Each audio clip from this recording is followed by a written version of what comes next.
Hello BookTube, it's Joshua here, and today I'm going to be just talking about some plans for September, because there are as usual a couple different reading events for September, and I'm most looking forward to Framed in September, which is all about visual arts. It's all about, or just arts in general, but I think it's mainly about visual arts where in order to participate, all you have to do is read something that has to do with visual arts, or experience it in some way. So go to an exhibition or a museum or something like that, or create your own art.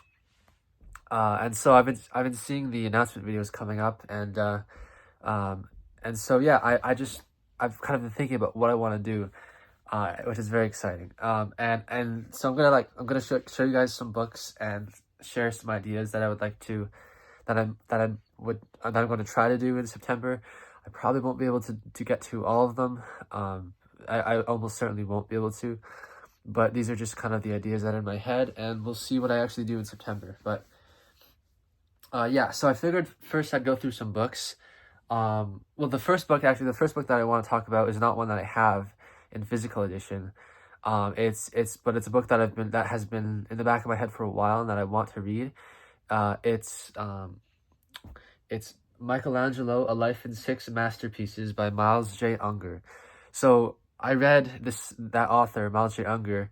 I read his biography of Lorenzo de' Medici, and it was really, really good. It was a perfect introduction to the subject, and so I want to read more by Unger. I know that he's written a biography of Machiavelli, which I also want to read, and then also this biography of Michelangelo. It focuses on six of his masterpieces, but I think it's still kind of still a full-length biography. And so yeah, I think I read a review by Steve Donahue on this book at one point, and it sounded really good. So I'm looking forward to getting to that, because I had read a mini biography of Michelangelo near the end of his life, and then I also read The Agony and the Ecstasy by Irving Stone. So learning more about Michelangelo is a big, it's a goal of mine. But the other biography of an artist that I would like to read, that I would like to read, is Leonardo da Vinci by Walter Isaacson. And I held this up in one of my TBR videos, I think for July maybe, but I never got to it. And so yeah, maybe I'll pick this up in September. We'll see how I feel. But yeah, I have this. I got this at a book sale in the spring, and I don't know much about the artist here, and yeah. So it just seems like it'd be interesting. I think that the Italian Renaissance is fascinating, and I want to learn a lot more about it because I'm still new to the whole era there. But anyway, oh yeah, and so to continue with the Italian Renaissance, well, now I'm going to show you guys some, coffee table books, and I have this big book of Michelangelo, called Michelangelo by Truman Copplestone, and so this has a variety of text and images. So you have this here. I think this is Moses. And yeah, so I got this I think a year or two ago, and it's full of different photos, as well as a text. It talks a bit about his life, I think, and then analyzes his work. And I have dipped into that text, and I didn't really like the way it was written. It wasn't very interesting, so I might just avoid the text and only look at the photos. I was thinking I could use this as a reference as I'm reading through Miles J. Unger's biography, because I'll be able to see what Unger is talking about a lot better from here than whatever photos they give on my Kindle, or if I have to look it up on my phone. That it won't look as good as something like this. So that's another option. Also though, I have this textbook, this art history textbook. This is Gardner's Art Through the Ages, 14th edition, I guess edited by Fred S. Kleiner. and this is, I think this goes up to the Italian Renaissance. It stops just before it, so it's really more about ancient art, um, you know, ancient Greece and Rome, but I think even some of the civilizations that came before that as well, and then also medieval art. And so, yeah, this textbook was actually recommended but not required in one of my university courses that I took in my first year. I took an introductory art history course well, I took two of them. I took a course that ran for the full year for 2 semesters, and the first course was ancient art to up to the Italian Renaissance, and then the second one was Italian Renaissance up to modern. And this would just be covering the first part, and I think this would be really fascinating to read. I enjoyed that course. It was quite a bit of fun, and so I want to learn more. Next up, another big coffee table book. This is The Art of East Asia. And I haven't even really dipped into this, but I just have it on my shelf. So hopefully hopefully this September I can just dip into it. I don't know if I'll ever be able to read this front to back because there's so much. This thing is so heavy. There's about 700 pages, and I guess it just goes over all of East Asia and goes over the different kinds of art that exists there. It's full of images, of course. Look at that. Oh man. I'm just flipping to random pages and I'll show you guys things. That's cool. Yeah, so I should really take a bigger look at this. I mean, I did go to Hong Kong and China earlier this summer, and when I was in Hong Kong, I went to the Hong Kong Art Museum, and at that art museum we were able to catch the very last day of an exhibition of Renoir and Cézanne, and that was really pretty cool. But then after that I went back again and I looked at the ancient Chinese art, and that was honestly even more cool. I liked that even better actually because it was something I had never even experienced before, and it was just so beautiful.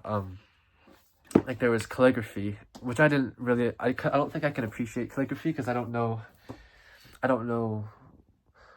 what it means or anything like that.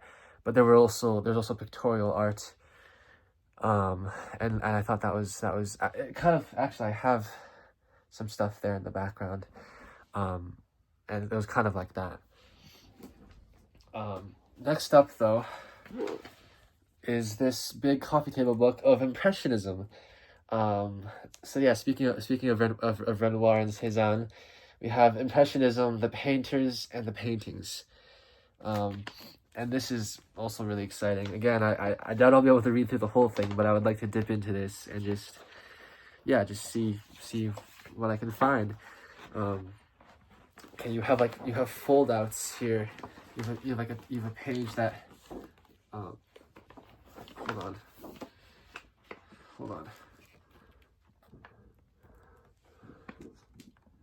Is that right? Yeah. Okay. So you have lots of stuff like that. I'm not gonna try to show you guys another one. Otherwise, I'll, throw up my back or something. I don't know. But yeah, those are the coffee table art history books that I have. I was also thinking that I could read some ekphrastic poetry, because there's a lot of great poetry out there that kind of deals with visual arts. I know that one really great poet who often turns to paintings and visual arts for inspiration or to create her poems is Elizabeth Bishop. There are a number of poems in this collection that are ekphrastic, and maybe I could do some poetry readings for that. I could do some poetry readings of some of these poems. So yeah. Also, so those are all the books that I have kind of like around me in my room. I don't have much else in terms of biographies of artists or anything. I haven't really really collect. I haven't bought enough of them. But yeah, the last two things that I would like to do in September, is I would like to, well, three things really. So first, I would like to experience art. I really don't know I don't know of too many art exhibitions or museums in Calgary, but I'm sure there are some. I'm sure there must be something. I know there's a military history, a military museum, um, I think there's some history museum, but I've never been to them. I haven't really done my research, so maybe I should do something like that. Maybe I should look for some exhibitions in Calgary. I do, however, know of one art exhibition at my university, and that I every once in a while I go to that, just during, just if I have an hour, in between my classes, I might go to that, and they're always displaying some really cool stuff. I'm hoping that in September, I'll go and see what they have there, and I'll record, because I know that I'm allowed to record. I've taken photos there before, and hopefully I can show you guys. So I'll make a little vlog out of it and show you guys some of the art that they have at my university. Um, and because in the past they've shown some really cool stuff.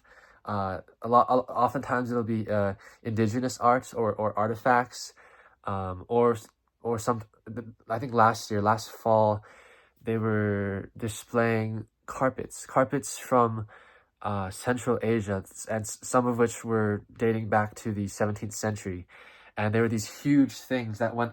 It was like the exhibition space is this huge warehouse like building, and some of the carpets were so big they went up to the roof, and they were just huge, and you could see all these intricate patterns, and um it was pretty cool. And so I hope that this fall they'll have something cool as well, so I can show you guys. um and then sometimes they also do contemporary artists, oftentimes local artists, and that's usually interesting. Although I admit that with contemporary art, sometimes it doesn't always suit my taste. But I'll check it out and see what they have.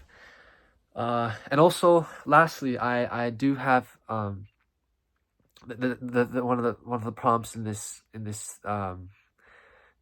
event, in this monthly event, in this month-long event, is to create art of some kind. And I think one of the suggestions was that it could be music.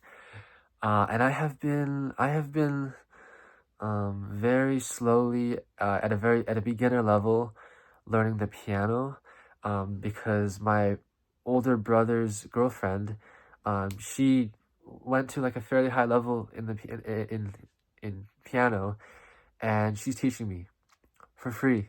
It's awesome. And I, I'm learning. It's so much fun. So maybe I'll, like, how depending on how I feel, um maybe I'll like record a video of myself playing the piano and just show you my progress, at a beginner level, of course. um Probably I won't be able to play Beethoven's late piano sonatas for at least a couple more months.